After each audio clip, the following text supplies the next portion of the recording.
One. Peace, brothers and sisters. Welcome back to Kush, Konvos podcast, the podcast of the African diaspora. I'm your host, Ochanda, along with my co-host, Wuriem. What do we got going on today, big dog? We got very special videos today. We got we're doing a reaction video actually. We're switching it up today on the Ladies of Sosa. Woo! Unbeknownst to probably most of you, I'm actually a big fan of Ladies of Sosa. They've been doing their thing for a while. I know you guys have had a lot of like rebrands and switched up members and stuff like that, which is all fine, and dandy. But Ochanda actually put me onto this video. I haven't been as tuned in to what's been going on lately. Tribalism. Oh wait, wow. We just hopping right into it. Okay. We hopping right into tribalism. But no, on a lighter note though, we really appreciate what you guys have been doing for the longest. I think we've all been all of us that are, I guess, in the content creation space, I can speak for myself because I'm not sure if Ochanda's been aware, but Ladies of Sosa have been doing their thing for a while in Dallas, and I think we've all drawn a little bit of inspiration from them. So it's only right that we do a reaction to one of their much needed conversations that we need to have in our community. So. And for those that don't know, if you can, the Sosa part, Ladies of Sosa, do you know what it stands for? Because me personally, I think I know. I don't think I. Well, let me hear your explanation first. Let me hear that. Sosa. Yeah. So. And I'm not talking about Chief Keef. Right? Sosa, oh, and the no, I feel it also has to. The obvious, right? It has to do something with South Sudan. But I don't know I don't know if it's an acronym. Yeah, it's from what I understand. I'm not no expert. He actually just put me on the spot. It's a nickname that South Sudanese were given. I know particularly people that came from Egypt. They always refer to themselves as that, and I believe it was also the South Sudanese Student Association. Don't quote me though. Don't quote me. Listen, don't quote me. But from what I understand, it's an organization also has a nickname as well. But yeah, it's great that they're keeping that name alive and keeping that. I guess I don't want to say ideology because that's a very deep meaning, but yeah, just keeping that name alive in a sense. So you just put me on, bro. I always looked at their videos. Yeah. Sarah and Christina. I know the front people of Ladies of Sosa. I had always asked myself, like, the founding mothers, let's call it. Okay. Because we call it the founding fathers. Gotcha. Yeah. So the founding mothers of Ladies of Sosa. Yeah, no disrespect, you know what I'm saying? I did. I did not know what Sosa meant, so you just put me on. Yeah, and like I said, those are things that I've been told, but I will hear the explanation from them hopefully one day, unless we've already missed it. But yeah, let's do it. Prayers for Sudan as well. So. I like the intro, They cold. Very classy. They cold. And this is shot in Dallas. Everyone, welcome to the Ladies I believe of so. Sosa Shout out to podcast. Dallas. First and foremost, we want to give a huge shout out to our audience. Thank you so much for tuning in. Wherever you are in the world, we appreciate your feedback, your commentary, and just interacting with us. And I think you guys will enjoy this conversation. We are going to be piggybacking off of the last conversation we had about preserving the South Sudanese culture, because that was a little controversial. We had a lot of different opinions. Yeah. So we just want to bring back and touch on a few things, because I feel like we didn't really have enough time to expound on one. It's a very complicated topic. So we'll be talking about preserving South Sudanese culture. It's Arab culture, South Sudanese culture. Who took what from? Well, I like Sarah's energy, man. She's right off the rip was like, yeah, is this thing right here. So I like that. For those that don't, that are not in the South Sudanese world, don't have South Sudanese friends that talk extensively about it. By the way, if you don't have a South Sudanese friend, what are you doing? What are you doing? You're not winning. What does the Arab culture, how does that tie in with South Sudan? Why is that even a conversation that need to be had? Well, unfortunately, Sudan and South Sudan as well, we've been colonized by a lot of civilizations, unfortunately. The Turks, the Egyptians, who we've colonized as well. So let's keep that a two-way street. But the list goes on. The Greeks. So the most influential, I guess, culture that has been imposed on us has been Arabism. And Dr. John Goering said, you know, Arabism will not free Sudan. Christianity will not free Sudan. Islam will not free Sudan, but Sudanism will free Sudan. So, okay. So basically, Sudan nationalism. Sudan nationalism, and that's a very tricky thing because when you've been colonized and oppressed so long, the first thing people do when they colonize you is they remove your history and they remove your culture. So we've had to blend, I could say. Yeah, like the way that you blended this hat with this jacket, huh? Come on, man! It's just a light day. It's a light day. Yeah, It's a they light can fall see day. from this window Yeah. that it's a light day. Yeah. It's not a dark day. Yeah. But yeah, so unfortunately, yeah, we've had a lot of cultures imposed on us. So I think at South Sudan, we're still trying to find out what our identity will be. You know, we also have the East Africa influence going on as well, Central Africa influence going on. So we're in it's very rare that you have the opportunity to build a country. And when you build a country, you build a nation. A lot of conversations have to go into what that culture will be. So I think this is probably one of the first early steps of nation building. So I think it's a great thing. It's a good word. Yeah. Real quick, Sada, or I hope I'm pronouncing your name right, and Christina, whoever your guys' camera crew is, they do a really good job of filming your guys' skin complexions. I've already watched this episode in part, and even the guests, right? You know, the narrative is that, you know, because of my stepfather, big shout out to him, by the way, he raised an awesome man. Where's he from? Central Equatoria. Bah! Yeah. And I've gotten to see that the narrative outside of South Sudan is that, you know, everybody's dark. You know, Umar Johnson likes to say like that blue-black, right? And which is great. It's awesome, but It's a trademark. right. But you know, to show like camera of like, hey, like not everybody is blue-black. Like there are still like brown South Sudanese. There are still like that high brown South Sudanese. There are still that just black South Sudanese. So, and why I bring this up is because, you know, I just like anybody else in the United States that lived with their significant other, I watched Insecure. And one of the things that you have seen with Insecure, if you gotten a chance to watch any things that go on in the background, is that the cinematography, they had people that said, we're gonna capture not only the Issa and her the co-star The Nigeria, I forgot her name, but she's from Yvonne Nigeria. Origi, Yeah. right? And they said that like they'll capture like, remember Daniel? Daniel was pretty much our complexion, right? He from East Africa, yeah. Yeah. and For so like I really like on how this podcast is like, no. Not only are you gonna hear the stuff that we're talking about, but if you're watching it on YouTube, besides the Apple Podcasts or Spotify, you are going to see like everything that is on our skin, and it's awesome. You guys have great cinematography. Yeah, shout out to all the good cameramen. Because that was a big conversation. Right. No, And no, then we no, want to no. touch on a little bit of like, is there racism within the continent? As you know, South Sudan, we have a lot of Arab influence in our country and North Africa in general. So we want to touch on a lot of that, get into it. You don't want to give too much away, but let's go ahead and introduce our panel. All right, so the one that we're going to introduce first right here, Mr. Tariq, he had really controversial clips. So I'll let you go ahead and introduce yourself, and this is your chance to kind of, you know. No, it's not. Don't dive in deep. Just introduce yourself. Yeah, no. I'm saying in the conversation. But yeah, go ahead and introduce yourself. Yeah, so my name is Tariq. Tribe is Nyambara, Equatoria, Kushite. Live in Dallas. He must watch the show. You're a Kushite? You're a Kushite? Wow. Yeah. Well, maybe we Shout out got to all the real Kush. That's awesome, man. Tariq, big love from Kush Konvos podcast. Home is my profession is a hardware developer. A developer, huh? And we have Neil back. She's back with us again. Go ahead and introduce yourself.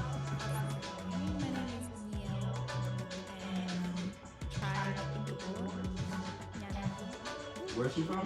I think she said Dinkabor. Oh, okay. Yeah. So, What's up, y'all? Jungle State. Jungle, huh? And I'm the holistic health practitioner. Oh, not yet. But if you want to. Okay, no problem. And I'm also doing audiobooks, reading audiobooks for the movie characters in the voice. It's on Spotify. It goes by Humor Me, and it has Brain on it. All right, and then I have my very own blood brother, David Benjamin, on the show. I definitely had to have him at some point, and I felt like this topic was perfect. But I want to let you introduce yourself, David. It's about time, Sarah.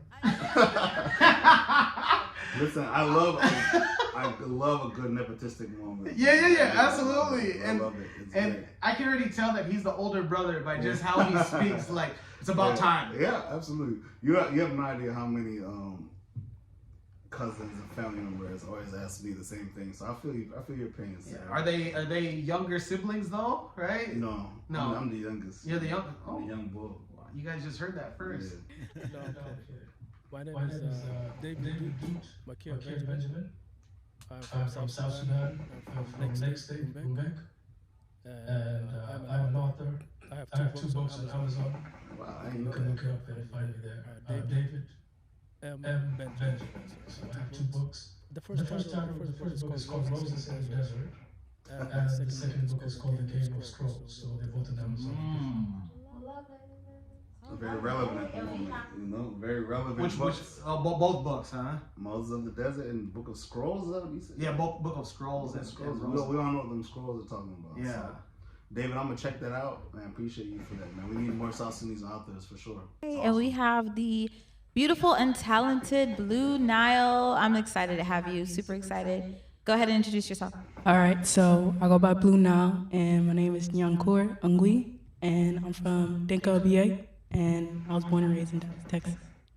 And what do you do? I'm an artist. Born and raised in D-Town. Oh, Hit that man. D-Town boogie, huh? Wow, okay. My Dougie, my Dougie, my Dougie, my Dougie, my Dougie, my Dougie. Huh? All right. Sing, I do a little The rap. D stands for Dallas. You know?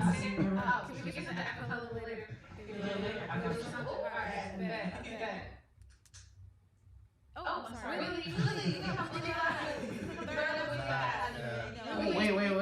Wait. He's also wearing an LA hat like you. Are you guys... You know what's funny? And just because I know I met Willie before, I was down in Dallas for Equatorian Conference, so you know, they're very welcoming. But it's funny because my mom is from the Dinga tribe of Eastern Equatoria, right? Similar to Willie as well. And in our community, in Eastern Equatoria in general, we use the L's, right? So you'll hear a lot of, all our last names starts with L. So I'm sure his name probably starts with L, even though I haven't heard it yet, but go ahead. To be fast. No, I'm just kidding.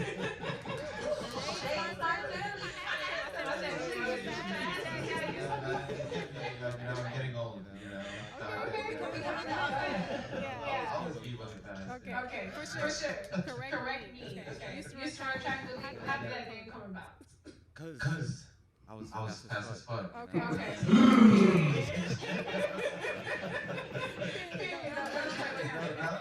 And the news spread, so you know, they're like, yeah, Willie is fast. Willie fast, you know. And Instagram asked him what's his name. He said Willie Fast. Why? W-I-L-L-Y, not I-E. I know. Okay. Sorry. I'm sorry. Okay. Not Willy Wonka. Yeah. And then what do you do, Willie? She funny. I'm a treasury activist. You guys give me shit about that. We're impressed. And you tried. No, I'm Didinga. Yeah. Eastern Equatoria. In the Didinga Hills. Okay. You find us. And we got another. So I got a question. Guys because your mom is from Didinga, he's from Didinga. Yeah. Do you guys have to wear blue hats that have letters on it? Is that a must? Is that a uniform requirement? First of all, I gotta say kedao to all my Dinga. But nah, you know, it's funny. We don't even really. One thing about Dinga, they don't swim, you know, because we don't have no water. Like we don't have like. Like the Nile's in Central Equatoria. Mm-hmm. So we're in the mountains, so we don't even deal with like blue or water. Or Okay, like so that. bodies of water are not around. No, where you guys. that's not a thing. Gotcha. Yeah. So it's just coincidental that you guys are wearing blue hats, huh? I mean, he's tapped in, man. You know, he knows the vibe. Man. Gotcha. Coming up right here, Big Jew. We'll let him introduce himself. If he looks familiar, I'll let him let you know. This is not Emmanuel. So I'm Emmanuel's younger brother, but Blue Nile's older brother. So, Okay. You know, so I'm from Dallas, Texas. I was born in Sudan. Dinka, BA. Right now, at the moment, I'm trying to figure out my path, but I got my degree in engineering technology and I'm also from football, so that's just me. Hey, real quick, man, big shout outs. So I really like the diversity of occupations and academia, right? With this panel, like we got a developer, we got an author, we got somebody that narrates books. Homeboy, he's a treasury analyst, so he analyzes money. Awesome, man, just awesome. Like it just one of the things that I love about just Africans in general, we always are not one-dimensional. Like we might be homogeneous, right, with our look, our language, somewhat, but when it comes to like thought, brain, intellect, it's diverse. Yeah, and that's what we need. Absolutely. It goes with nation building, right? Absolutely. Because not everybody can just be a nurse, right? You can't have too many chefs in the kitchen, you know? My guy. Love that. We have the whole family with us here today. Emmanuel's actually in the studio as well. Yes. The big bro. So It's a family affair, okay? My brother, and then Emmanuel's brother, and sister. Love it. support it. All right, and last but not least, we have Yor with us. He is joining us virtually from Arizona. And I found him on TikTok because I saw that he was interested in like South Sudanese history, Nubian history, and I was like looking into this stuff, and I'm like, I'm learning so much, and I feel like the audience will be able to learn a lot from him as well. And also the panelists, we can all kind of like talk and have a discussion about the trending topics that are happening right now. But I want to go ahead and let you have a chance to introduce yourself. You guys got ads. But we see y'all. Y'all got ads. For birthdays, baby showers, weddings, visit www.mccadero.com. So my name is Bior, last name Malwa. I'm based in Arizona, and I'm from Dinkabur. And like she said, I'm just a researcher of Sudanese and South Sudanese history. I research. Real quick, one thing I noticed about the South Sudanese is that it's almost common for South Sudanese men to have longer hair. It's more of a Western thing. Is it really? Okay, so for the most part. So you won't see older like men that are past 30. I won't say that. I can't speak on that. But I just know over here, man. Long hair don't care. So. The DNA and like ancestry of like Nilotic peoples and Cushitic peoples, and I look a lot into the like prehistory. Also looked into like ancient Egypt as well and that type of stuff too, and like the whole Afrocentric thing. And other than that, I just run a couple of pages on YouTube, and I have my own Discord server. Got a couple of 2 ebooks, and I also run a TikTok account, as you said earlier, where I just post clips of like the stuff I post on YouTube. So I'm curious, what got you interested in doing that?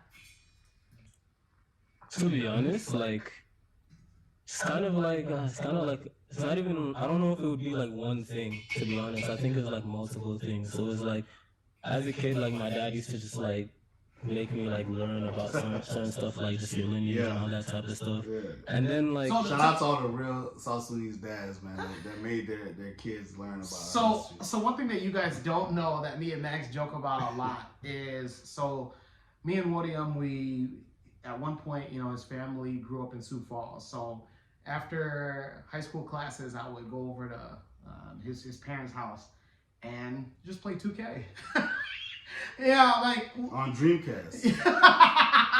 Yeah, I don't even know what that is, but yeah, dream catcher. It's all a dream, man. And so there was this one night that we was just playing 2K in his bedroom, and his dad walks in with the slowest walk, and he's not happy. And Max's dad is like, I'm gonna just try to paraphrase it because I can't remember it verbatim, but something along the lines of like, hey, anybody that comes to this house, they need to be reading books. And if they're not reading books, I don't know what they're doing in this house. And so he's basically saying, without saying, that, hey, this video game nonsense. Yeah, we didn't come here for that. We didn't come to America for that. And for sure. I'd say within 2 minutes, I'm on the phone with my mom. Hey, I'm coming back home. Yeah, I ain't seen this guy. I ain't seen him after that for like 9 months.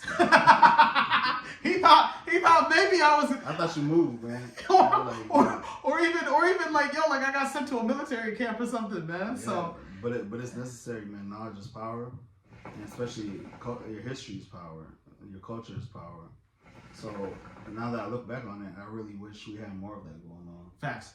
Yeah. I wish we had programs being ran, and I'm sure there is. But before I say that, I don't want anybody out there to come at me. You know, if you have a program that's out here teaching South Sudan cultural, and I'm talking about multifaceted, you know, not just where you're from, but multifaceted.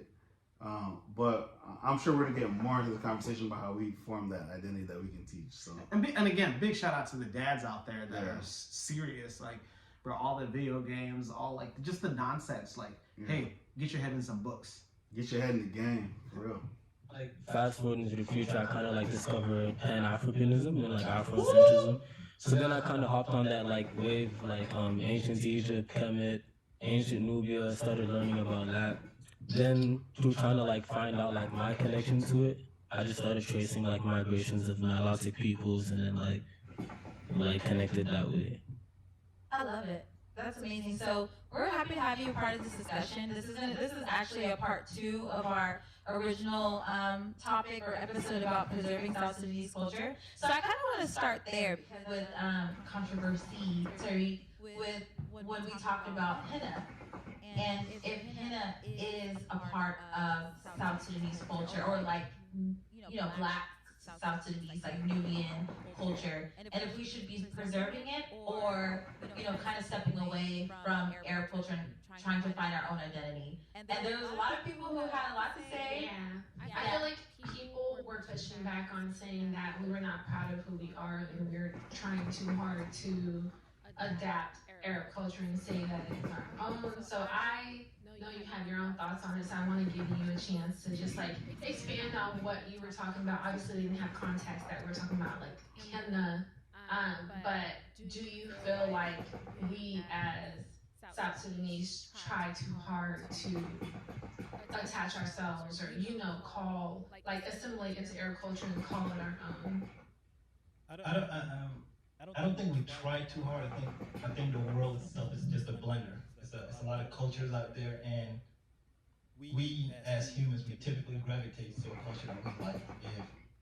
If you like sushi, That doesn't mean that that's your culture. It comes from Japanese culture. That doesn't mean that you're abandoning where you're from. It's just you're incorporating other cultures within your culture. So the topic we were speaking about it, as far as Henna itself is not even an Arabic culture. The Henna plant doesn't even grow in any of the my man gave me receipts. I didn't even know that. He gave me receipts, man. So Henna plant, I didn't even know it was a plant. I thought it was an oil. From my understanding, it's Indian, but I don't know. My man got the receipts, but from my understanding, I think it's an Indian thing. I didn't even know that it was a. Okay, so or Southeast Asia. Yeah, I thought it was an oil, so I'm being put on game, man. Yeah. It grows typically in Egypt. That's where it started from, and it grows in India. Look at that. Listen, we on the same wavelength, my brother. He's a Kushite too, yeah, so he is. Shout out to all the real Kushites. The plant itself grows into sort of culture itself is an Indian culture and a Kemetic culture. So it is our culture. It is our culture. Exactly. As a Kushite, I accept that as our culture. Now the bridal itself, like the whole Henna bridal, is because that's kind of what we was discussing. You brought up, you know, big funerals, and then a Will, I forgot it, I can't think of his name right now, but he described, the Henna party was something that he, grew up in as far as the bridal Henna party. So that's what we was discussing. So I think a lot of emotional dissonance happened where people incorporated, well, it's an Arab thing. So are you saying that you're part of the Arab culture? Where it's like the Arab culture is our culture, because if they have come in there for that long, we've incorporated their culture within our culture as well. And I think that was the controversy, though, because the fact that you said Arab culture is our culture, and somebody commented and said, Lual didn't comment, pretty much. Lual didn't Did he really? Let's go ahead and read this. Are you able to? Go ahead. Yeah. Sorry, but this is not all true, my brother. Many of our ancestors fought to keep our original culture. Many have sacrificed to keep our tribal and cultural beliefs. Now, how you feel is one thing, and I respect it. But telling the truth and speaking for everyone else is another thing. When oppressed for so long, you never ask why our culture is like the Arabs up north. Never took your tribal and cultural beliefs, but you took theirs, and it wasn't my choice. With a emoji like, we've accepted certain things from their culture, but it still doesn't make it ours or part of us. You are just familiar and comfortable with it. I respect your religion and beliefs, but your tribe has nothing to do with Islam or Christianity. And prayer hands emoji. Lual dang, huh? Lual, like, big dog, so you watch their show. I heard that you watch our show. If you have any takes on some of our episodes, man, feel free, feel free, it's not and anything you have to say about his comment on the last. I agree with what Lual said. We were who we are before these Abrahamic religions came to fruition, but and this is not anti-Abrahamic religion, so don't come crazy at me. When you say Abrahamic religions, for those that don't know, what is Abrahamic religion? Christianity, Islam, Hebrew, or Judaism, whatever you like to call it, which I know is a very sensitive thing. Yeah. But we were peoples of this land. Like me, I believe in land, to be honest with you. Like I believe in God, of course. Like, let's not make this let it breathe. Yeah, let it breathe, right? Of course, I believe in God. I believe in my Savior, but I also believe in land, and I believe in the practices that were happening before all of those things. So, I agree with the wall, 100%. I don't. You guys that don't know me, I'm very pro where we come from. I'm pro being from the Nile, being the son of the soil. Your social media tag is South Sudan Max, and that's all I've ever repped from day one. Yeah. It's not Russian Max. No. It's not Brazilian Max. It's not Orthodox man. It's none of that. It's not Hebrew Israelite Max. I say I'm nothing against that, because religion is important, but I'm a son of the soil. I come from the soil. I return to the soil. Woo! Big statements. And this is what I'm stating, is that Arab culture within our country becomes our culture. Yeah. If you bring a culture within our country, it's now our culture as well. Right. If we're incorporating within our culture, it's now our culture. I'm not saying that now we have to look out east to I think because the religion aspect of it, I think you brought up that your family was Muslim, so you were saying that essentially that is your culture. And I think from what I read in his comment, he was trying to separate religion from like culture, like even though you're Muslim, that's not necessarily. But he also said, okay, but do you see Arab cultures taking from us? That was something that he said. Can I clarify that? Yes, go ahead. I think don't clarify. Don't clarify. Yeah. No, clarifying the comment, not your statement. Yeah. I think the Arab culture is very beautiful, and I also think our South Sudanese culture is very beautiful. The Arab culture is not our culture, but we have appropriated some things from the Arab culture, and I think it's not bad to appropriate things that are good or things that are beautiful. We can appropriate those things. It doesn't make it our culture, but we can still appropriate it.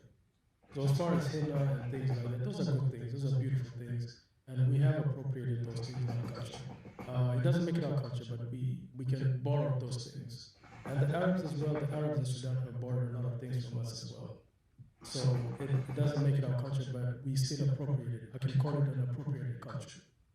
So if there's anybody that has claim to Arab heritage, Arab nationality, we want to know what are some cultures that you have been told or you know that are African culture.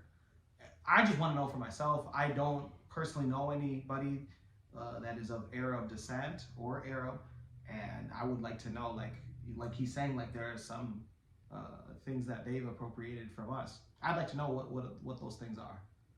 And then my question to you. Trying to get banned from Egypt. I mean, I just want to, because he said it, right? So I want to know, like, what, because it put a spotlight in my head, like, oh, yeah. Hey, like, and then my question to you, what about, do you feel any type of way about Henna? Well, do I feel it? First of all, I'm not a woman, so. Yeah, they mentioned bridal party. Yeah, that doesn't really make a difference to me. It's in the conversation. However, this is a very multi-layered conversation, because regardless of how I believe, let's say like, I'm like, hey, in my wedding, I don't want henna, right? Yeah. But then let's say my mother and her friends and my aunts and all of them, they're like, oh no, we must do henna. Yeah. It is part of our adopted culture to do henna. So now I'm fighting against another generation. Yeah. Yeah, even though you'll be financing that way. Of course. Wow. Of course. Mm-hmm. Yeah. So there has to be a compromise, is what so you're it's saying? Like, what battles can you fight? You can only fight, even the most modern army, they don't like to fight wars on two fronts, So, like, you have to pick which fronts you're going to fight. So, and this is why this is such a great conversation, because it's something that literally we all have to deal with, as pseudos. As Sudis. As Sudis, as they say in Kenya. Yeah. That's a conundrum, man. We have our own native culture, but we also have appropriated culture as well. And that's part of it, the henna. But in that token, every culture is appropriated, because you cannot go to the source of when that culture happened. It has to come from the outside. Every culture comes from the outside. I mean, that's true. Cultures, trade cultures all over the world over time. If something is good, whatever. But like, at what point are we going to keep our own stuff? Like, wedding is a big thing. And I'm sure our people had their own traditions about what a wedding is and how it's celebrated. I mean, let's be honest, Sudanese people, we're dark-skinned. Like, henna does not make any sense, because, like... It doesn't show up on our skin. Willie Fast, right? That's who you are. Big dog, Willie Fast. That man hit the point. Like, the bullseye. He hit the bullseye. Get the bullseye. I need to add, Willie Fast, I see you, man. That is not true. Because we use a black henna. So some countries use more of a reddish henna. No, but we use a black henna. As a dark-skinned black people, why do we always have to pick up on other people's culture? But that is our culture as well. I think what he was saying. Like I'm sure henna has been in our country before the Arabs came in. Yeah, but like for how long? As a black people, South Sudanese black, South Sudanese people. But also, I'm sure we had our own traditions about how we handled. I think, even those that I think you're. I mean, I want to say this one thing is like everything that we have has been like done by something else. So like I'd say like pastoralism, for an example. That's like one thing South Sudanese are known for, right? We're known for having like millions of cattle. That's something that originated in the Middle East, but nobody says anything like that. Why? Because we got it from them like so long ago. Like it doesn't even matter anymore. Go ahead, B-Dog. I'm sorry, I have to disagree with that part. I just have to disagree with that because I just know in South Sudan we have more cows than we have people. Right? I think we have 30 million cows. Don't quote me. Don't ask me how I even heard this. Yeah. Are you taking a census of the livestock? That's bad luck, man. Do that, But I just know even my own personal history of my family. I don't know how long we've owned cows. Okay. So it's hard for me to think that wrap my mind around the fact that it came from some guy from Yemen you know, was like, hey guys, this is how you guys raised. And I'm not trying to be funny. I'm not trying to be facetious. I'm not trying to discredit what he's saying. I'm sure there's records of people in the Middle East keeping cows, right? But unfortunately, as black people, we haven't done a good job of keeping records. So I believe it's like in America, they always say if someone like chops a tree down in the forest and no one like sees and no one hears it, did it really happen? You know? So no one was there to record it. So in my village, let's just say, because my dad's people, I'm from Kuku, Central Equatorial. Can you say that again with your chest? I'm from the Kuku tribe. So we used to have cows a long time ago. We don't have cows anymore. But my mom's people, they're pastoralists, right? And the Dingas. So the Dingas. So I'm going to use them as an example. They've had cows from the beginning of eternity. So I can't really credit that. And we were isolated from the whole world. So it's very difficult for me to, like, we don't even speak Arabic in that part of South Sudan. Arabic's not even a thing. Arabic is not even spoken. No, it's not. So I'll also challenge Bior. I hope I'm saying your name right, big dog. When I see photos of people going to, so inside those pyramids in that ancient Kemet, now modern day Egypt, right? You see the hieroglyphics. It's called Medu Neter, right? And you see the photo or the pictures, right? The pictures of, like, you know, different pharaohs and different people doing things. One of the things that you see that the Africans were doing, you see them with livestock. Absolutely. So I'm trying to figure out, like, if that is true, how come the our ancestors before had those in the bottoms of the pyramids? In the hieroglyphics, we had livestock with our. We probably was buried with them, to be honest. That's how much we love our cows. So yeah, I would challenge that, because again, it's in the hieroglyphics. Yeah, it's documented. It's documented. So it's like, I understand you, there has to be like a line where you have to draw, where you have to keep your own thing. But at the same time, like, there's nothing wrong with like appropriating other people's cultures, as long as you don't do it in like a bad way, you know? But I think the issue and the controversy behind it is when we talk about Arab people. Yeah, go ahead. Bio, like, I'm sure we had our own traditions when it comes to marriage before that, right? I don't know if you like. I want to know what that was, and I would like to keep doing that. You know what I mean? Like, we can't always just take on other people's. Yo, that's a great question, because I think that was the question I asked last time. What is our culture? What was the culture before, you know, we borrowed from Arab culture? What did we do before? Like when did the Arabs even come into? That's a great question. I think if anybody knows to speak to that. Well, 600 AD. The Arabs came in 639. 639 AD, they came to Egypt.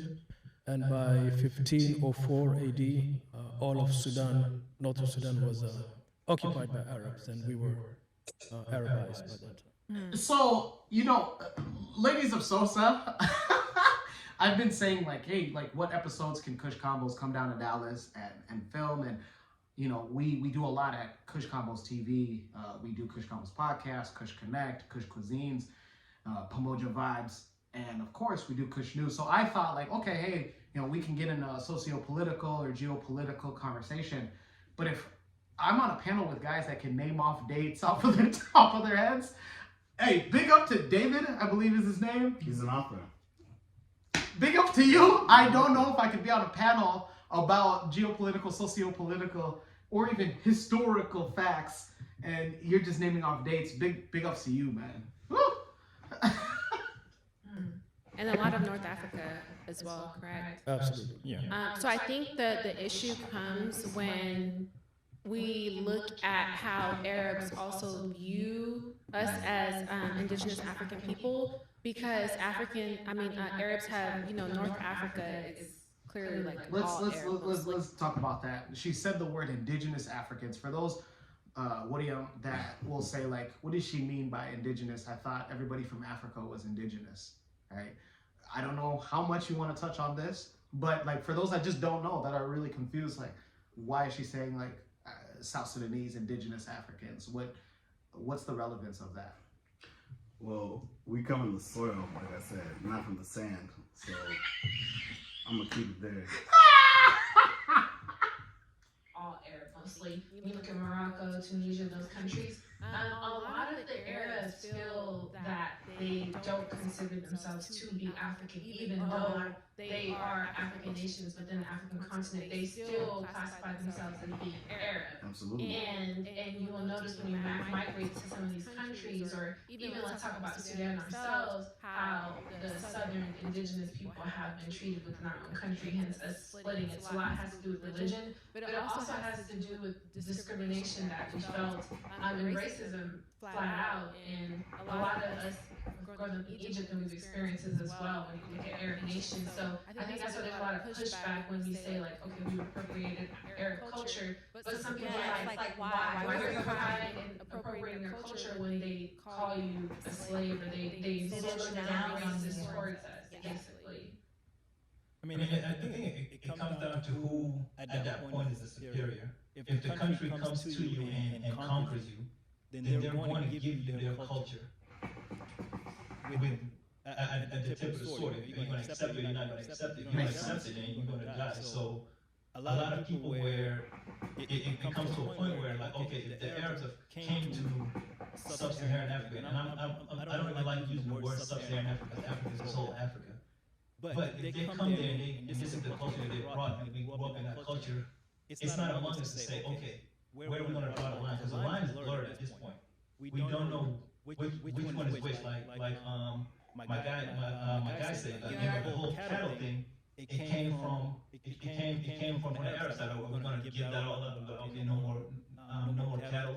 So my main point is that as humans, we cannot see each other as the other. We have to see each other as people, and what people brings to the table as far as culture is it has to be blended. And I feel like a lot of times what happens is that when we are getting into wars and getting into these conflicts, we are seeing the other person as the enemy, when in fact it's the government that's the enemy.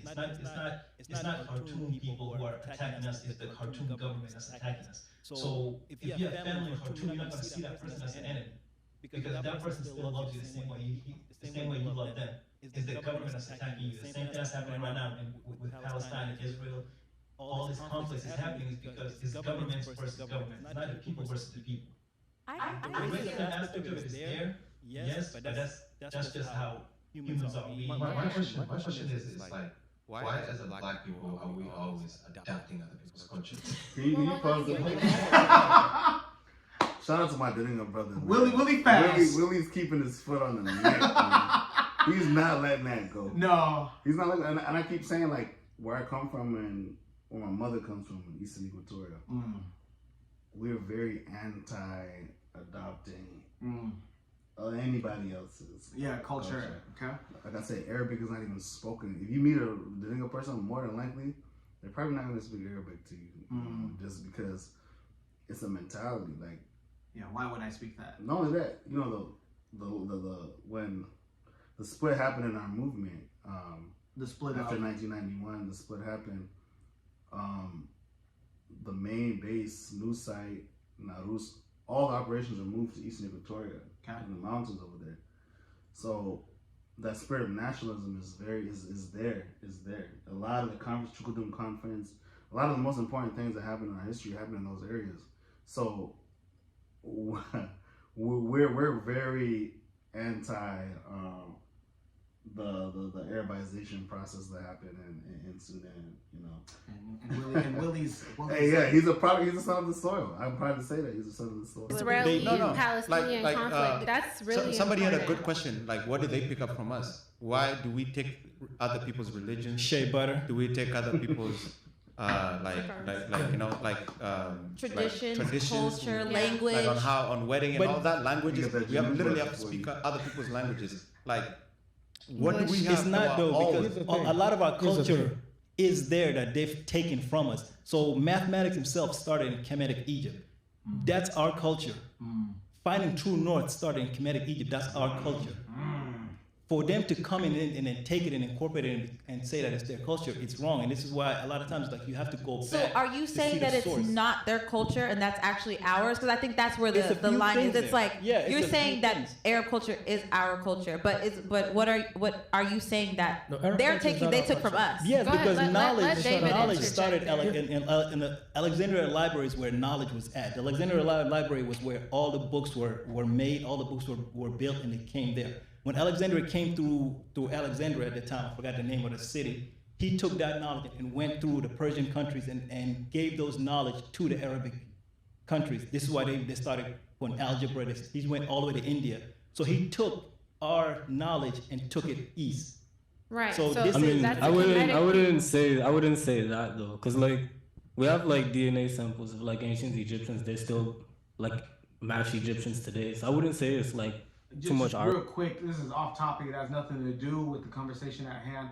You know, I've been to more than enough South Sudanese bedrooms, and one of the things that I can say is that the dresser is always elaborate. Like it always, like Homeboy's mirror.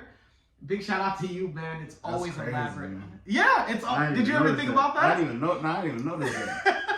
The dressers are always elaborate. It will have a full length mirror as well as like, you know, I don't want to like say too much, but there may or may not be precious metals laying on those dressers. We're not gonna say what metals, but it's just one of the things that have always been fascinating to me. Like again, I've been to one too many South Sudanese bedrooms, and I've seen like the dressers are elaborate. Like the South Sudanese households, the ones that I've been to. Their bedrooms are almost just as elaborate as the living rooms. Insane. If you want to add anything. Nah, I ain't got nothing to say about that. Too much our culture. But do we have like some of our influences there? Yeah, kind of. But I would kind of disagree on the Kemetic thing, saying that it's like ours and we give it to them. Why do you disagree? When I say ours, I'm talking about African content. I'm talking about tribalistic or nation. I'm talking about African continent itself. Knowledge itself started in Africa. Let me clarify. True, I mean, yeah, but like Egyptians, they still consider themselves Arabs too. That's modern Egypt though. That's not Let's take Kemetic. it to David and let me say this one thing. I think with us, the reason why we appropriated a lot of cultures it came down to Did you just say David gotta go stand on business? She was like, pass that to David, he better stand on business. Homeboy can name off dates off of the top of his head. He named off 629 AD. Not 630. No, he said 29. He didn't say 27, 28. So, bro, she said let David standing on business. Yeah. Question about writing system. Because if you go back to antiquity, if you go back to history, us as Kushites, we had our own writing system, which was kind of synonymous with the Egyptian writing system. So when the Arabs came in 1936 all the way to 1504 AD, they eradicated our writing system. So with the eradication of our own writing system, we could not know our history. We could not retain our history. We couldn't know our history. So now they taught us their alphabets, their Arab alphabets, and they taught us now we were at the mercy of the Arabs in terms of reading and writing. We were at the mercy of Arabs because when we had our own writing system, we could write our own history. But when they introduced their own writing system, they introduced their history and they eradicated our history. And that's how we started appropriating their cultures. Can you touch on language as well? Because we clearly in Sudan, we speak Arabic. That is like our main language. I know in South Sudan, English is the official language since we split. But like down to language, like we speak Arabic as the one unifying language that everyone of South Sudanese or Sudanese descent can relate to. How did that, does anyone know how that even came about to where we all started speaking Arabic? I mean, we should ask David. He can speak on that, but I'm sure it wasn't like... You mean standing on business. Bio, yeah, sorry. Bio, yeah, we'll let Bio speak on that, but like, I'm sure it wasn't consensual. Like, you can't just come to people and tell them, speak my language. It's all English as well as the British. Yeah, exactly. Go ahead. I think it's just because like they probably had like the most like political like influence. I think that's mainly the thing because once you're like at that position, it's just easier because you're controlling institutions and like governments and you control schools. So it's like it's just a lot easier, you know. Like if Dinkas are in control of everything, I can just say, okay, like in schools we're gonna teach in Dinka, you're gonna speak Dinka, we're gonna have classes on Dinka, everyone's gonna learn Dinka, and then I can just kind of like do it that way, and then people will just start learning that way. But I do want to disagree with I don't know, I forgot your name, but what you said earlier with the Kushite language. What color shirt? I don't. You're talking about David? What color Black shirt? black shirt. Oh, David. Yeah. David. No? Yeah, David. Okay. Yeah, I want to say like a kind of disagree. Not that like because I don't think the Arabs were the ones who like erased the Kushite language. Because by the time the Kushite language were gone, Nubians, they were already writing with like Greek alphabets in their own. No, I didn't say they eradicated our language. I said our writing system. We had our own even that writing too. system. I didn't say the language. The languages are still there, but our own writing system. We don't have our own alphabets. We don't have our own writing system. That's what I said. Okay, yeah. Even that too, I'd say like I'm not really sure, because by the time the Arabs even came, the Kushite writing system was already gone. They were already using Greek alphabets as their writing system, you know. But I guess you can say maybe they would have like changed that. But I mean, other than that, though, I'm not really sure. But language is a great topic. Who here? And I think I can tie it down to as far as language itself. So the language itself is connected to economy. Is about who's bringing the money and who's taking the money as far as trades. This dude gets it. He gets it. He gets it. For those that want me to decipher what he's saying, who controls the economy will be who controls your own livelihood. Including the language you speak. Absolutely. Including the religion you practice. Absolutely. Yeah. So, from the economy standpoint, I'm assuming Tariq is going to go more into it. But if the government, who's ever in control, says, hey, whoever will be doing business in this jurisdiction has to speak this language. Let's just say Acholi, right? Everybody has to speak Acholi. Then people that want to get money, husbands that are tired of getting this in their ear. No. My baby needs this. My kids needs this. The school fees are this. Then everybody outside the Acholi ethnic group is gonna be like, yeah, we need to learn Acholi. Absolutely. Tariq, you get it. Tariq, you Kushite, you wanna add to that? Well, I'm saying it goes hand in hand. I think Bjorn had said whoever has political influence. Politics, that's like politics and money and business, they go hand in hand. Go hand in hand. Yeah. So if I'm the richest man in my town, I can pay someone to make sure that whatever language I speak is a language that will be spoken for business, you know, and for policy, and for things that will last beyond even when I'm dead. Those things will still be enacted. So yeah, they're absolutely on point. So I'm actually interested to see where the conversation goes. Go ahead, Tariq. So when a country conquers you, and now you are trading with that person, like say America, you're going to incorporate the country or the trading partner that you're with. So this is the reason why even now in South Africa they are incorporating Mandarin, because they're trading with the Chinese. They're incorporating Mandarin in a lot of aspects of countries in Africa as far as their educational systems, because they're trading mostly with Chinese people.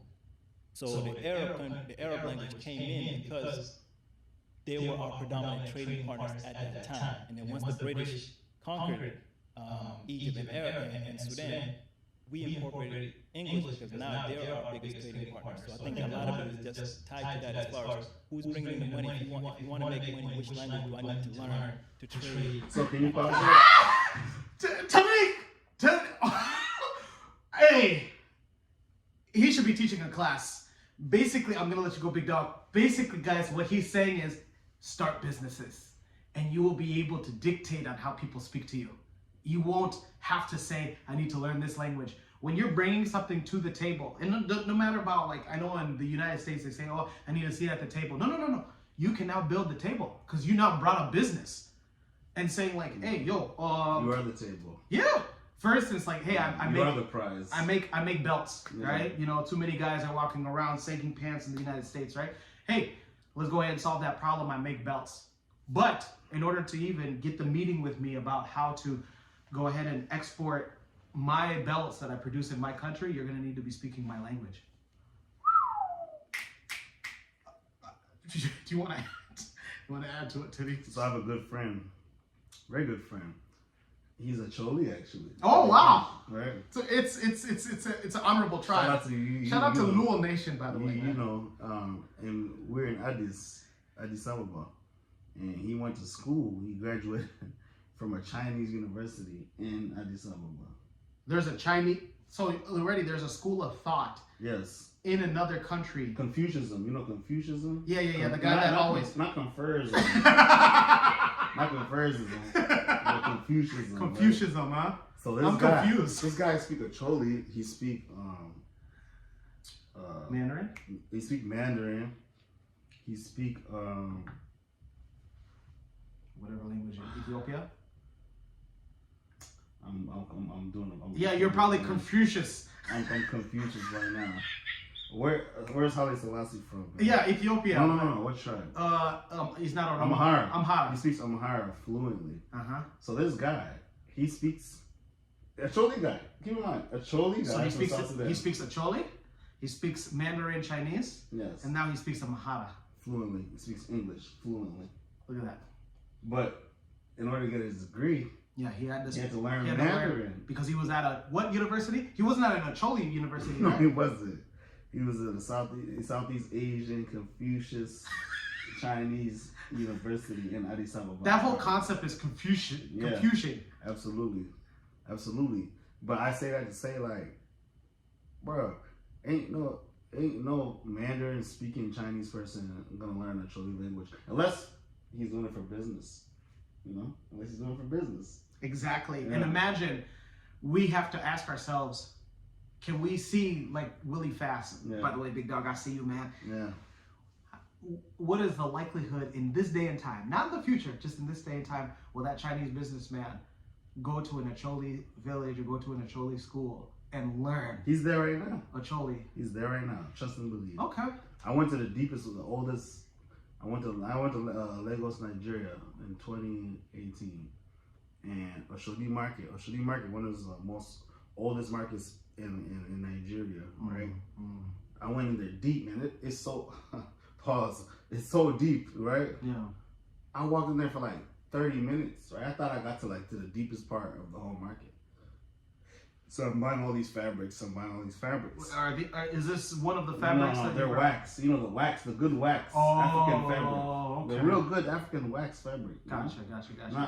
Not the Chinese one that you buying at Gen X. All these other hood stores. Right? But after I bought all these after I bought all this fabric, I wanted to go pay, right? Yeah. Guess who rang me up?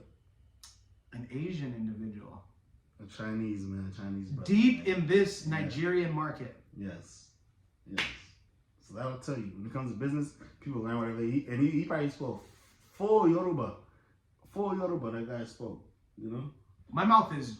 When I went to Kenya, let me bring even more home. When I went to Kenya, I went to city center, right downtown Nairobi, right?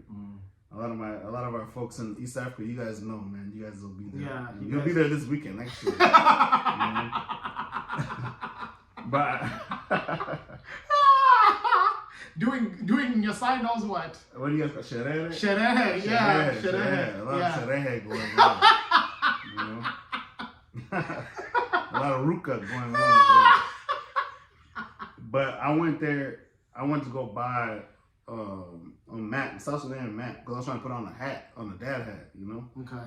And the only place I found it was in a little store, in city center. And there was an Indian guy that sold it to me. And what language was he speaking? This Indian guy, imagine, the only person that had a South Sudan flag, that I could stitch on, was an Indian guy. An Indian guy. And then I asked him, where are you from in India? Yeah. He said, I've never been to India. I was born here in 1930s. He speaks full Swahili, you know? He don't even have an Indian accent. You understand what I'm saying? So back to my brother's point right here, when it comes to business, everybody learns the language of business, and everybody. And when would you also say, should this be a message in some of us that are business minded? Go start a business. Bro, these problems that others are having, you won't have that problem. Start a business and you worry about the problems that come with it, bro. There's always gonna be problems.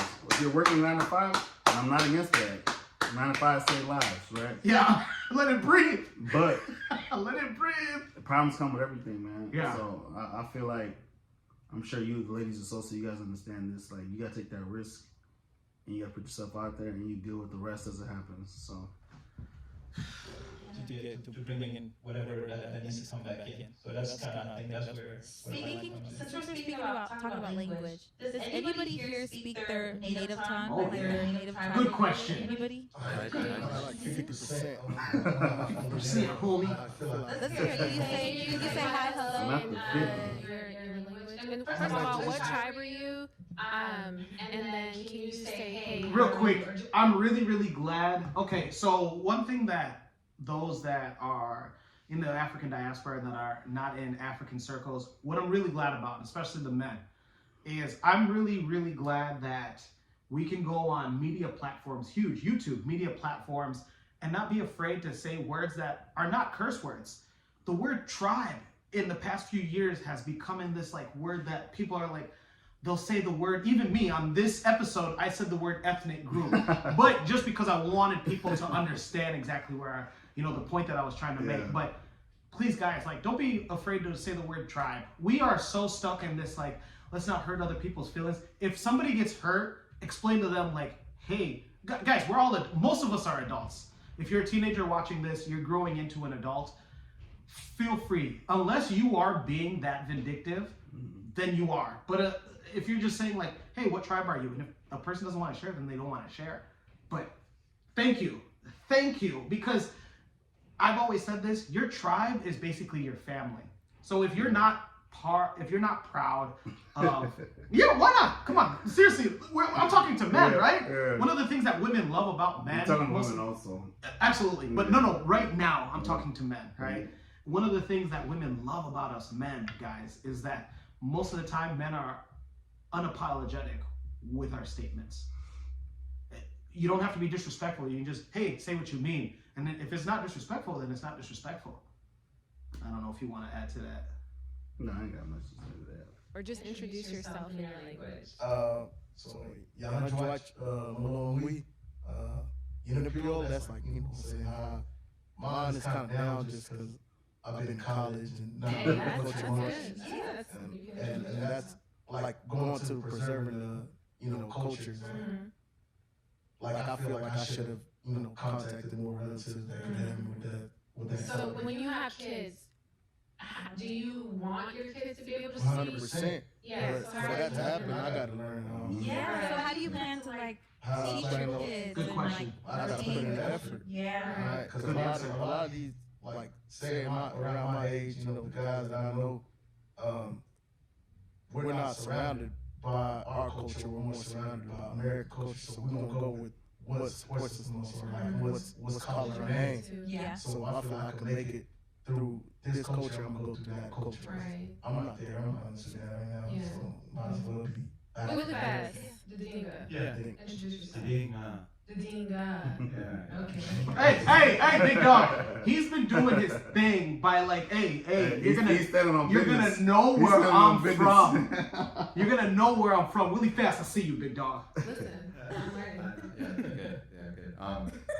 Yeah, good. Can you speak it? Yes, I can speak my language. Wow. Let's hear something. Yeah. How did you speak it? So did your parents speak it in the home? It's my the crazy thing is like my dad always works for the UN in South Sudan. And when we were living in Kenya, our second home, we would go back to Sudan and come back, back and forth. But when you would come home, you'd be like, you don't speak any other language in here. Like besides the Dinga, Yeah. And so people don't enforce that rule, and then like you had to learn it, like you had to be able to speak it, otherwise you can't communicate. Wow. Is your mom Dinga as well? Yes. Okay. I think that helps, don't you think? Yeah, it does definitely. Right. And like, but the crazy thing is like, even within my family, like my like the older siblings, we know Dinga, and it's because we speak it to our parents. Right. Right. But the thing is, like, even within my own family, I speak 3 different languages. Talk to him. Like, I speak to my parents in Dinga, and then I speak to my older siblings in Swahili because that's what we learned growing up. Wow. And then the younger ones that I speak to them in English. It's like So really not different. Arabic. Yeah. Oh. It's like no. Wow, that's different. And you just said it. He doesn't speak any Arabic. Well, come on, listen. What do you say? He says, "I good to know." That's a greeting. Oh wow! So you speak the Dinka. I good to know, and then your response is "Abona." You know. we know a little bit. We know little things. Yeah. You know, here and there. You know. Okay. Yeah. So it's like it's hard. It's really hard to keep up a language that you don't have people around to speak. Especially if you end up marrying a Dinka woman. Can you tell us? Even if I did end up marrying a Dinka woman, it's like we would probably end up speaking English. Even within my our own households, I always tell my Dinka tribe members that I meet whatever. It's like the only Dinka that I know is father and mother son conversations. You know what I mean? I don't know like peer-to-peer conversations because it's it's a whole different language. But like I know how to talk to my mom and my dad in that language. Can you introduce yourself so we can hear a little bit of your mother tongue? Let's go, Willie. Shout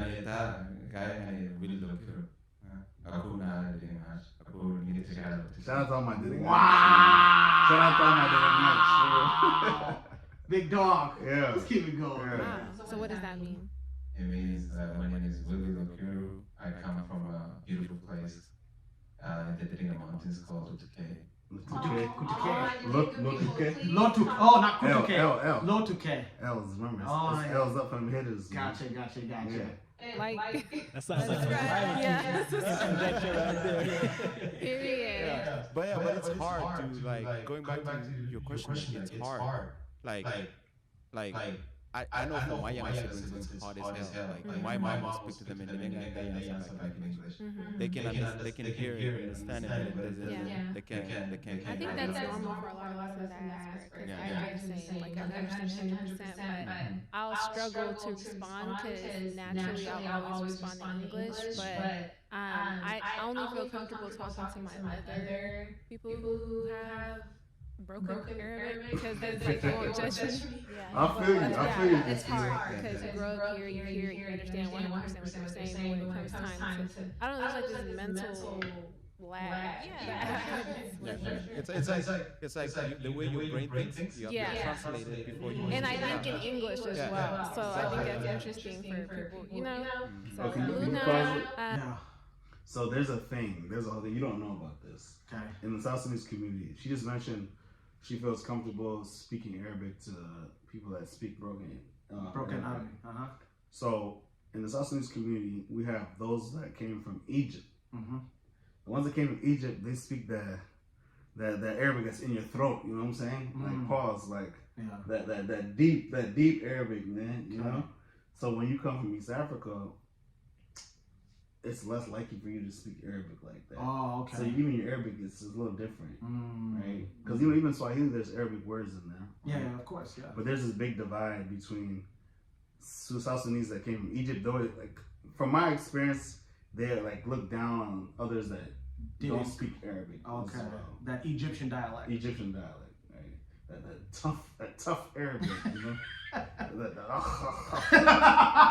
And, when you wake up in the morning, it's cold outside. You got some phlegm in you. But let me chill.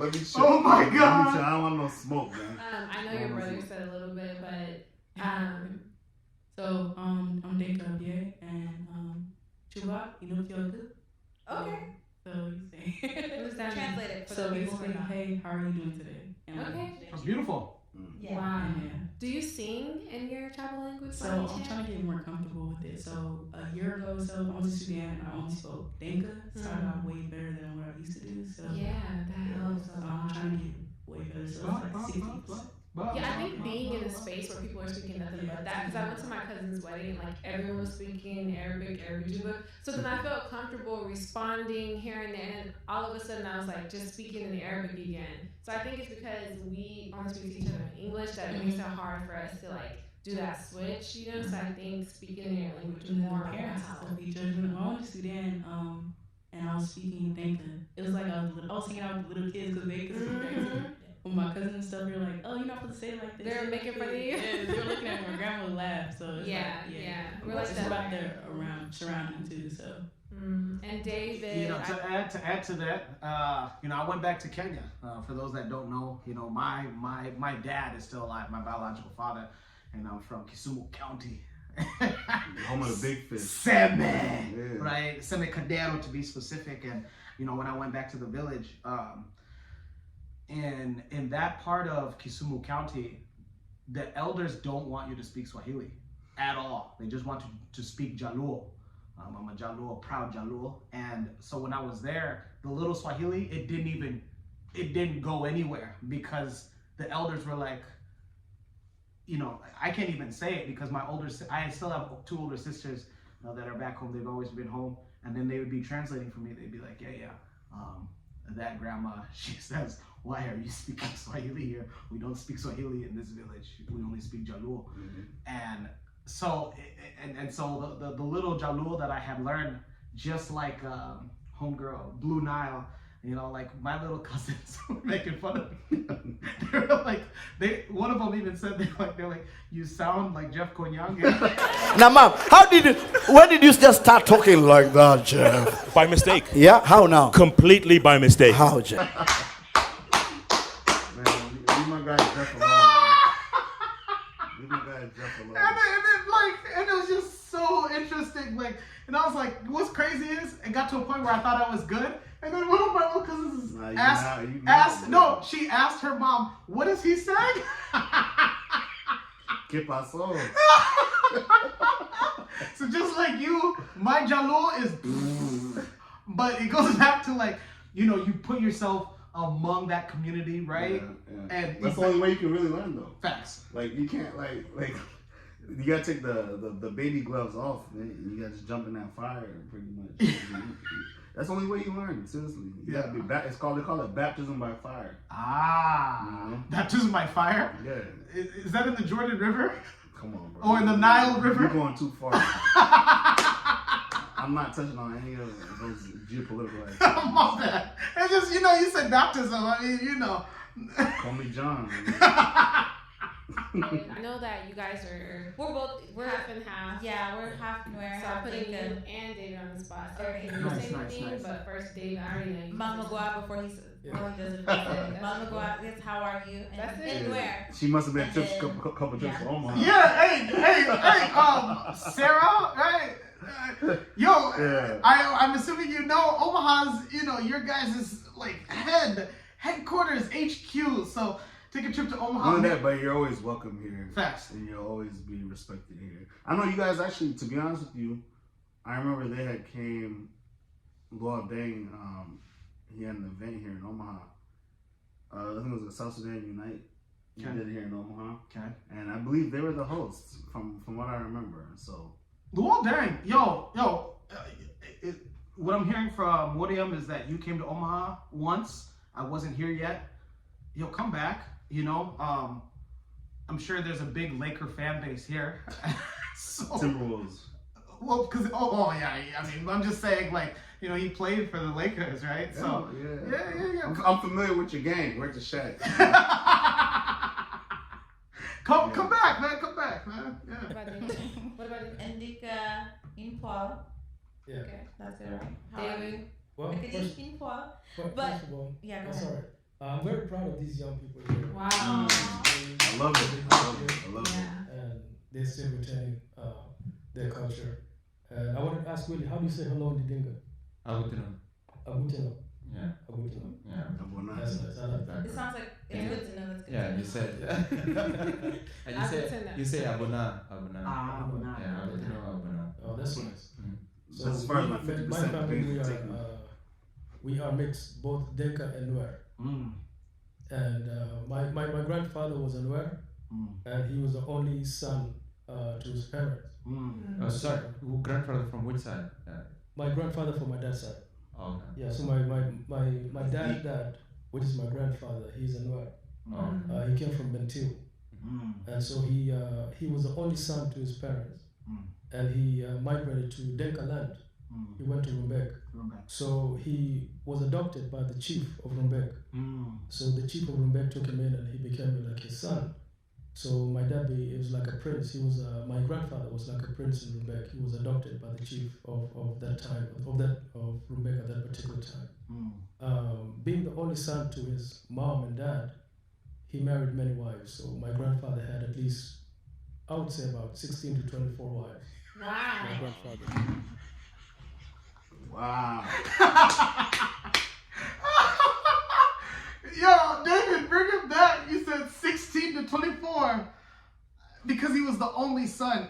And one of the things that we're having issues with in the United States is relationship issues, right? And he was able to manage relationship with not one, not two, not four, not five, not 10 women, but 6. Can you expound on that? Like what it's like, I mean, you don't have 16, 24 wives, but why would that be appropriate in that time? Maybe for those that are curious, like, hey, how is it that is allowed? Well, I can expound on personally my grandfather Dario Lokolong, Chief Sultan in the Dinga area. He had 12 wives, right? And maybe I need to move to South Sudan. Man, listen, you gotta get a lot of cows and drink a lot of milk. But okay, gotcha. Those things, when people hear like this number of wives, they always assume like, oh, that guy, he's just like driven by something else. Oh, right? Yeah, he doesn't have enough discipline. He doesn't have discipline, right? Yeah. But a lot of the cases, for example, my grandpa's case, when we have our local tribal wars, correct? Yeah. Right. Whether it's with our neighbors, the Topasa or the Buya or whoever may be around, right? When we settle our issues, usually it's done through a marriage where a daughter is given from one of the other tribes. It's like, hey, in a sign of our peace, because once you have blood relations with someone, it's much harder for you to like go to war with them because you're killing your own family members essentially. Good point. Right? So it's a diplomacy route. So not only that, but also there are times, I'll give example, my grandfather again, there will be children, particularly girls, who come from families where their parents can't afford to put them in school or take care of them in that sense. Okay. So like, please marry our daughter. Yeah, you're a rich man. You're a rich man. Put her in school and like to try to better her life. So a lot of stuff is even done with humanitarian girls, and I know, the extremists here in America could never understand that. Yeah. But a lot of that is not driven on what people think it is. It's done actually to save a lot of issues in communities. So it's normal, especially like him. He was the only son. Right? Look at that. So that chief of that area was like, you know what? Let me take this. And even my grandpa himself, he's originally from Topasa. He was like abducted. Okay. During we have our little tribal issues, right? Yeah. Of like, where when someone's defeated, but they don't raise those kids as slaves. Yeah. They bring them into that community. And now they're assimilated. They're assimilated to that community. Okay. That's why I say I'm also. And he became a sultan after that? Yes. So he was abducted. Yes. As a result of being a prisoner of war, right? You could say yes. I mean, yes, it is. Because it was a war, right? Yes. So after he became a prisoner of war, he wasn't permanently held in this lower strata, social castrate him. None of that.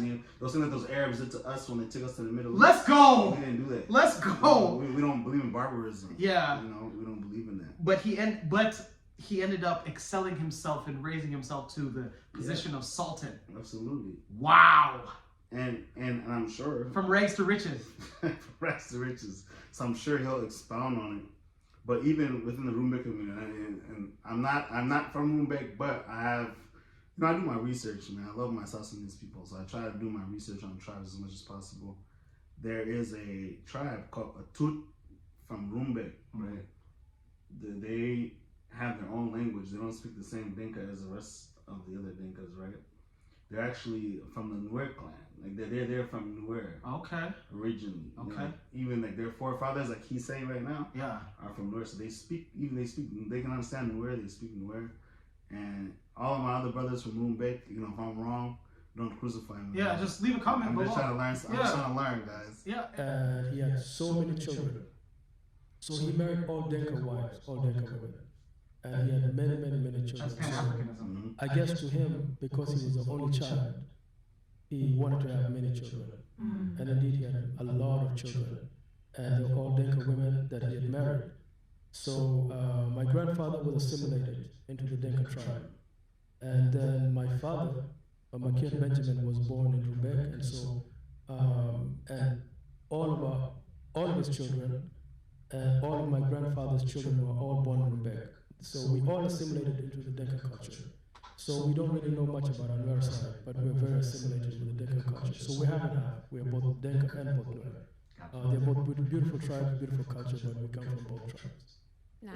Yeah. And which language do you feel most comfortable communicating in? Well, I grew up speaking 6 languages. Wow. So I grew up speaking Amharic. I grew up speaking Nuer language. I grew up speaking Dinka.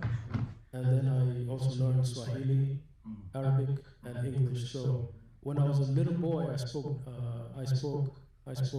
Dinka and I spoke Nuer when I was a little boy. But over time, I forgot the Nuer language. But I communicate more in the Dinka language because that is the language, that is the tribe that I grew up in, and that's the culture that I'm more familiar with. Yeah, but we represent both, like, both tribes. yeah, we take both tribes Yeah, in. they're both But ours. yeah, but it's just, I mean, we're literally the same people at the end of the day. Yeah. Can you introduce us or say something to us in Dinka? What does that mean for all of our non? That is just greetings, formal greetings. How are you all doing? Hope all you are well. Okay, you already know you speak it too. Yeah, we want to hear something in Dinka. Let's something hear it. different. Something So different. I'm Dinka Boer, and my Dinka is a little whitewashed. So meaning like I'm kind of like my slang is a little off. So when I went to South Sudan back last year, 2022, I had a headache because like Willie would say you'd have to translate all that. So they were speaking like the proper plural everything, and I was just, my brain is like trying to translate everything, so I had a headache and it was hot out there. But other than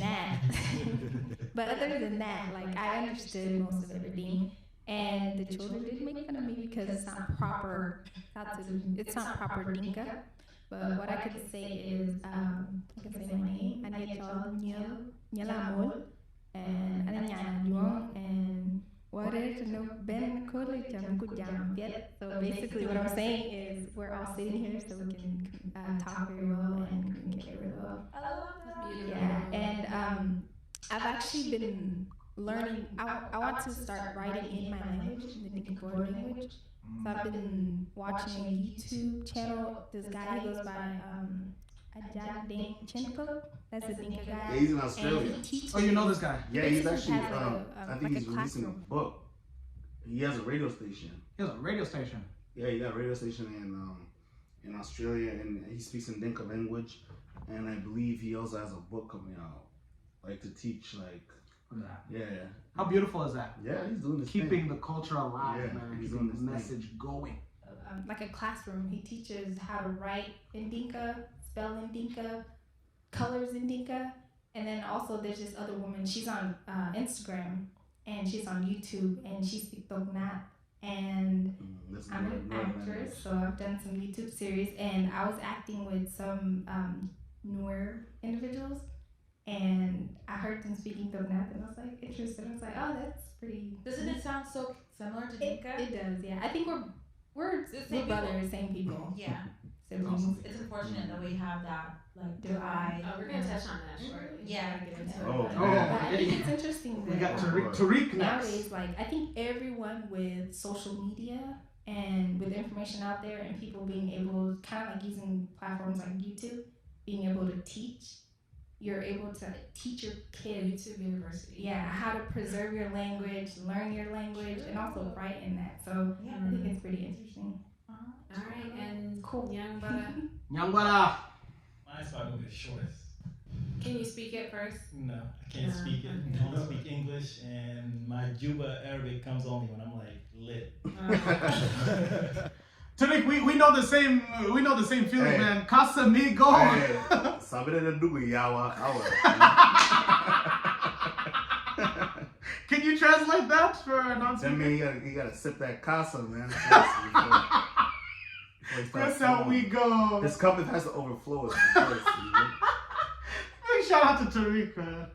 So my introduction is very low as far as my father. He speaks it because we mostly speak Bari and Nyambara, so he speaks a lot of language. As far as our household himself, we grew up in Cairo, so we spoke Arabic Masri for the most part, and then once we came to America, we kind of just assimilated with American because we was the only Sudanese family in Florida for the longest, so we just kind of lost a lot of that part. Tariq, even your hair, prior to you telling me that you're from Florida, tell me that you're from Florida without that thing, and I want to ask you, man, like, when you're a Rasta, you know, not necessarily the religion, right, but like, when you're a physical Rasta in Florida and you don't have that, right, like, just, you can comment if you want, man, like, do people like say like, hey, come on, how come you don't have the dreads like the rest of us, right? Jit from South Sudan, you know, so it's different. Part of that culture as far as Arabic, because now when they speak to me, I know exactly what they're saying, and I can reply. Typically, I reply in English, but as far as the language itself, talking to like my cousins and them, they speak fluent Arabic, and I can't. What tribe are you again? Nyambara. Yeah. All right, Vera, can you speak? No, wait. So he said you say hi. Can you read us? He said only his lip. I can't even say that. No, well, I speak Arabic. Well, yeah. So salam alaikum is like. So let me interject because. So Nyambara is part of the Karo group. Karo group are the Bari speakers. Okay. So I come from the Kuku tribe. The Kuku tribe is also a Bari speaker. So one of our greetings is Gwanda. Gwanda? Yeah. Gwanda? Yeah. Like Gwakwalata? Kwakwalata. Something like that. Something like that. Okay. Yeah. So I'm sure she's somebody. So that's the flagship. Mbadi is where in South Sudan? Central Equatoria? Yes. Wow. Nyambara as well. Okay. Kuku. Kakwa. Mundu is Western. Western Equatoria. Okay. Yes. And then Fujulu. Okay. Yeah, we are in Mondale. Oh wow. Yeah, we all in there. Okay. Shout out to Central Equatoria, man. My dad, that's the thing. My dad is Bari and my mom's Mundu and Budaria.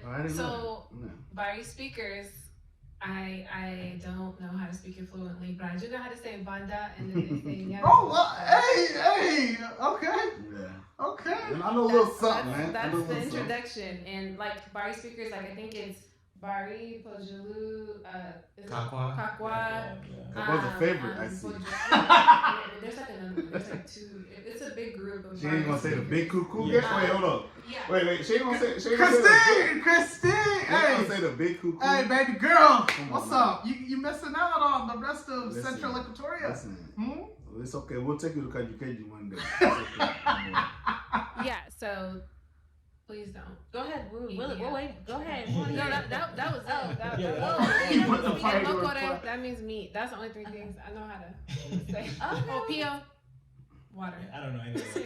Pio. That's so simple. That's like Pio. And It's like no. It's water. The crazy thing about all these languages is like the basic things sound so similar. Like water or like like fire or like all the basic things are very similar, and it's because like. We all come from together. It's just like cows. Right. We all love cows. It's like we all that's the name of it. That's the theme, huh? Listen, the Middle East don't know nothing about no cows. Yeah, like I mean, just like the Middle East don't love cows. They love cows. Wait, man. what? Nah, that's us, man. I'm sorry, that's us. So there's more than half of this episode. We'll put that in the description box in the link. We'll put a link in the description box for if you guys want to watch the rest of this episode. This guy's a busy guy. I mean, he'll be chilling with me, but as far as for you guys, we gotta let him go for you guys. But we'll be chilling. I'm gonna light another hookah, you know, for all my hookah heads out there. What's up, man? The title: Should we stop embracing Arab culture? Any thoughts about this video, man? Before they let you go, because you're still gonna be chilling with MC Cadell. Son of the soil. That's all I'm gonna say. Son of the soil. That's it. And also, let us know if you want us to do a part 2 of the second half of this video. Yeah. There's a lot more great content. By the way, like he said, check out the link, watch the whole video. I think it's, what, an hour? Yeah. This whole video is an hour and 25 minutes. Yeah, it's a lot of content in there, so check it out for sure. Shout out to Ladies of Sosa. Hopefully next time we're in Dallas, we can link up, do something. We love what you're doing. Keep doing what you're doing and keep taking it to another level. We love it. One last thing. I'm really glad that I know that we are the podcast of the African diaspora. To keep the culture going is to say that, like, hey, like, we're not forgetting, and we're still gonna, because like we always talk about, every other group around the world keeps that with them. They do, absolutely. And they export it to other people's countries. As we know, unfortunately. With that being said, man. So please keep exporting our South Sudanese culture. Facts! That's the message, right? Yeah. Keep exporting, right? Your guys' own tribal and cultural beliefs, systems, language, music, right, out there. Because it just like everybody else, we can do that, right? We're not less than, right? Yeah. We're the mighty Kushites, right? We're Africans, not Africans. That man said, I'm Ochanda with Kush Konvos podcast. That's Wuriem. Check us out. Follow us on all social media platforms. Peace and love. Yeah. Until next time.